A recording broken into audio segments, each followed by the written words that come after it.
క్రైస్తవ్యంలోనే కోట్ల రూపాయలు సంపాదించిన వాళ్ళు లేరంటారా? అంతర్జాతీయ సువార్థికులుగా పేరు పొందిన వారు క్రైస్తవులు కోట్లు కూడా కడుతున్నారు, కోట్లు సంపాదిస్తున్నారు, స్థలాలు కడుతున్నారు, చాలా భయంకరమైనటువంటి సంపదను పోగేసుకుంటున్నారు. ధనవంతుడు దేవుని రాజ్యంలో ప్రవేశించడన్నప్పుడు ఇలా డబ్బు సంపాదించుకున్న క్రైస్తవులు పరలోక రాజ్యానికి వెళ్తారా?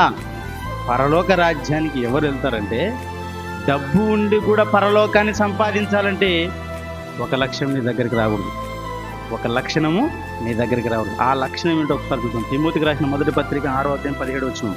ఇహమందు ధనవంతులైన వారు జాగ్రత్తగా. ఇహమందు ధనవంతులు అంటే అర్థం ఏంటి? ఇహమందు ధనవంతులు అంటే ఎవరి గురించి చెప్తున్నాడంటే, దేవునిలో ఉండి ధనవంతులుగా ఉన్నవారు. దేవునిలో ఉండి ధనవంతులుగా ఉన్నవారు ఎలా ఉండాలని చెప్తున్నాడు? ఎలా ఉండాలంటున్నాడు? ఇహమందు ధనవంతులైన వారు గర్విష్ఠులు కాక.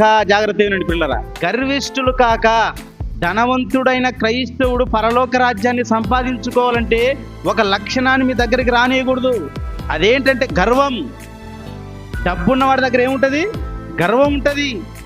ఆ గర్వం ఒకవేళ నీలో లేకుండా చేసుకోగలిగితే ఒక క్రైస్తవుడిగా నీ దగ్గర డబ్బున నువ్వు పరలోక రాజ్యానికి వెళ్ళగలవు.